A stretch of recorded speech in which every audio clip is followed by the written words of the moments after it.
There's something fascinating about people who grew up in the 1970s, and psychology can prove it. If you grew up in this era, your brain developed during a rare evolutionary window, a time of total freedom combined with genuine responsibility. And here's what's interesting. Most people who grew up in the 70s look at our current generation and just laugh. Not in a mean way, but because they know something the rest of us don't. They experienced something that can never be recreated. A time so magical, so free, that decades later, they still say things like, "I wish I could go back and stay there," or "We really didn't know how good we had it." To put it even perfectly, we grew up on hose water, we were feral, and it was glorious. So what made the 70s so special? And more importantly, what did it do to your brain that makes you different today? The first trait is what researchers call self-directed problem solving. And it started with one phrase every 70s kid remembers: go find something to do. Or I'll find something for you to do. You knew exactly what that meant. If you dared say you were bored, suddenly you were folding clothes or sweeping floors. So you learned fast. Figure it out yourself. Studies on unstructured childhood show that children who had to create their own entertainment developed significantly stronger executive function and creativity. You weren't handed activities. You weren't scheduled. You had to invent your entire day from nothing.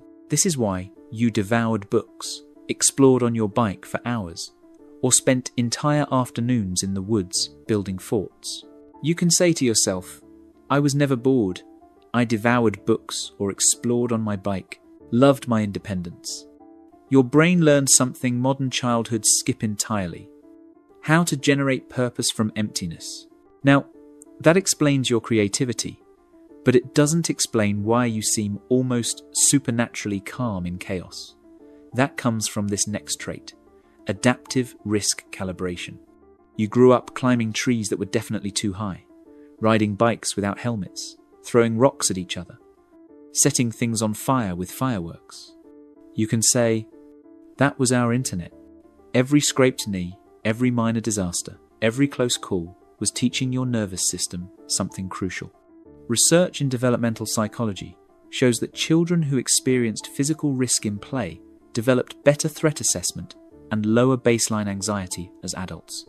Your brain learned the difference between actual danger and manageable risk by living it, not by watching it on a screen or having a parent intervene. You broke bones, you got scars, and that honestly felt like a Medal of Honor with a story behind it. This is why you can walk into a crisis and just start solving it while everyone else is panicking. But here's where it gets deeper, and this is the piece most Gen Z will never understand. You carry what researchers call comfortable solitude capacity. You spent hours in your room listening to music. You laid on the grass, just talking to friends. You explored alone. Not because you were lonely, but because there was no screen demanding your attention every 3 seconds. Studies on pre-digital childhood found that people who grew up before constant connectivity show significantly less anxiety when alone with their thoughts. In fact, recent research had participants choose mild electric shocks over sitting quietly for 15 minutes. You'd probably find that ridiculous. You learned early that boredom isn't an emergency. At that time, you know you can never get bored as a kid. Your brain never developed the addiction to constant stimulation that defines modern life. This is why you can wait in long lines without losing your mind. The fourth trait is something psychologists call analog patience, and it shaped you in ways you probably don't even realize. You waited for your favorite show once a week, no binge watching. You took photos and waited days to see if they turned out. You wanted to talk to someone? You memorized their phone number and hoped they were home.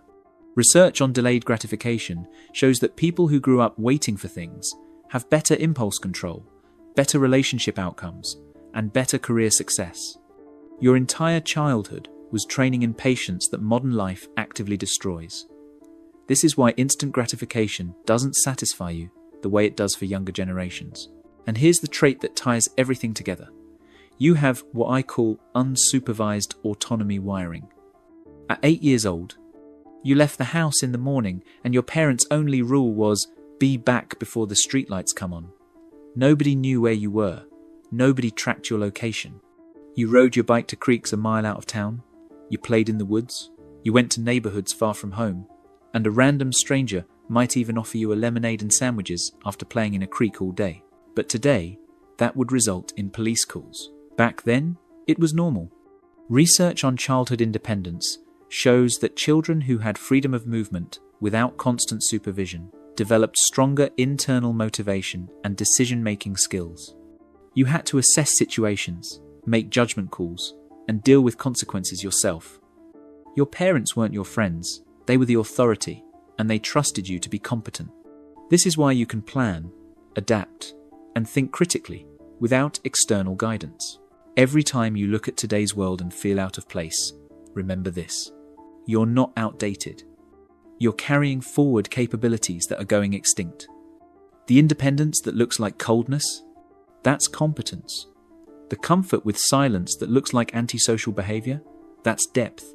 The ability to wait that looks like apathy, that's discipline. You survived a childhood that would get parents arrested today, and it didn't damage you, it built you. Most people will say, "I feel honored to have been able to grow up this way." Or, "We lived through the best decade to be a kid." And they're right. For a brief moment in human history, childhood was both completely free and genuinely formative.